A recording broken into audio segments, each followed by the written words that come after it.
All right, we're going to try to do something a little bit mind-bending today. We're going to journey through 4.5 billion years of our planet's history. It's a story of fire, ice, and the incredibly slow but steady rise of life. So how do you even begin to wrap your head around a timeline that big? Well, let's find out. Just take a second and look at this number. 4.5 billion. That's how many years our planet has been around. It's a scale of time so massive, so completely outside of our normal experience that it's almost impossible to really feel it. And that's really the core problem we're going to try and solve together. Our brains just aren't built to understand a number this huge. I mean, trying to imagine what a billion years feels like, it's basically impossible. So how do scientists even begin to make sense of a history this deep? And that brings us right to our first section, this idea of the problem of deep time. We really need a system, a kind of framework, to turn this incomprehensible timeline into something we can actually walk through and understand. So here's our game plan. We'll start with that problem of deep time. Then we'll look at the brilliant solution, thinking of Earth's history as its own autobiography. We'll check out the 4 biggest volumes of that story, zoom in on the major revolutions in life that define the chapters, and then see exactly how we read the rocks to figure all this out. And we're going to finish with a perspective that puts our own place in the story into a really stunning new light. So how did geologists solve this massive problem? Well, they did something pretty clever. They stopped trying to count every single year. Instead, they came up with a much more elegant way to read Earth's story, almost as if it were a book. And that solution is the geological time scale. The key is right here in the definition. It's a timeline that's divided up based on major changes. The important thing to get is that this isn't some random calendar we made up. Every single chapter break in Earth's story marks a real, physical transformation of the entire planet. Which, leads to the next obvious question. If Earth's history is a book written in stone, how in the world do you read it? Well, you don't look for page numbers. You look for the major plot twists. And those plot twists are these huge, planet-altering events. Geologists look for really dramatic shifts in the rock layers themselves, or sudden, big changes in the types of fossils they find, or even evidence of a massive swing in the global climate. Each boundary marks a real historical event. Okay, so let's see how this all builds up. We're going to start with the biggest divisions of all. If Earth's history is like a giant book series, these are the massive volumes on the shelf. They're called eons. And wow, this chart really puts things in perspective, doesn't it?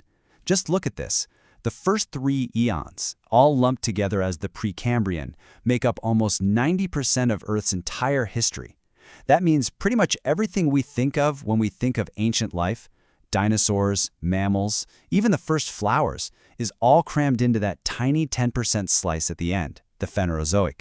Now, inside that giant Precambrian block, the groundwork for absolutely everything was laid. You had the Hadean eon, that was Earth's fiery, molten beginning. Then, during the Archean, the first oceans formed and the very first, simplest life showed up. And then, in the Proterozoic, something truly world-changing happened. Oxygen appeared in the atmosphere, and that paved the way for all the complex life to come.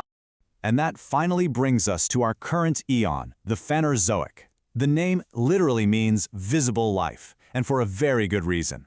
This is the period where life just exploded in complexity, leaving behind the rich, amazing fossil record that we get to study today. This is the volume of the book that we live in. So, let's crack open that Phanerozoic volume. Inside, we find these major chapters called eras, and each one is basically defined by a massive revolution in the story of life on Earth. So, the Phanerozoic eon is broken into these 3 big eras. First up, the Paleozoic. That's the age of ancient life, when things got really interesting in the oceans and then started moving on to land. That, of course, leads to the famous Mesozoic, the age of reptiles, completely dominated by the dinosaurs. And that brings us to where we are now, the Cenozoic, the age of mammals.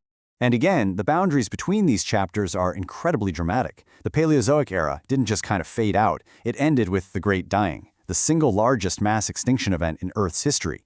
And the Mesozoic, well, we all know how that ended, with a giant asteroid impact that took out the dinosaurs. So the crucial point here is that these eras are defined by both the life that thrived and the catastrophes that brought them to a close.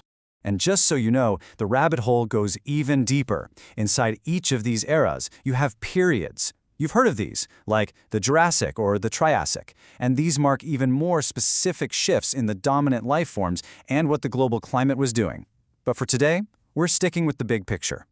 So this all sounds amazing, but it begs the question, right? How do we actually know any of this stuff? How was this incredible, detailed timeline ever built? Let's take a look at the tools geologists use to read this rock-solid autobiography. It really comes down to two main techniques. On one hand, you've got relative dating. It's a pretty simple idea. Deeper rock layers are older than the ones on top of them. That tells you the order of events. But the real game changer is isotope dating. This uses the steady decay of radioactive elements inside rocks, kind of like a molecular clock, to find a rock's actual age in years. It's incredible stuff. And here's the absolutely brilliant part that ties the whole world story together. Fossils act like bookmarks. When geologists find the exact same type of fossil in rock layers in, say, Africa and South America, they know those two rock layers are the same age. This is what lets them stitch it all together and make the geological time scale a unified global standard for the entire planet. Okay, time for our final section. We started this whole thing with the problem that 4.5 billion years is just too big to grasp. So now, let's use a really powerful mental model to finally put it all into a perspective that I promise you won't forget. Forget billions of years for a second. Let's try to compress all of Earth's history from its fiery birth all the way up to this exact moment into a single 24-hour day. The clock starts at midnight. On this 24-hour clock, things are quiet for a really, really long time. The first simple life, it doesn't even show up until 4 in the morning. The dinosaurs? They don't arrive on the scene until 10:56 p.m. They rule for just over 40 minutes, until the asteroid hits at 11:39 p.m. And modern humans? What about us? We appear at 11:59 p.m. and 58 seconds, 2 seconds to midnight. Just think about that. All of recorded human history has happened in a fraction of the final second on Earth's clock. And that really brings us to the main idea. The geological time scale isn't just some boring chart in a textbook, it's the planet's story, told by itself. It is Earth's autobiography, and it's written in the language of rocks and fossils, a language we've just learned how to read. Which leaves us with one last, pretty big question. We may have only shown up in the last couple of seconds of Earth's day, but there is no doubt that we are the authors of its very next page. So, if this is Earth's book, what will our chapter say?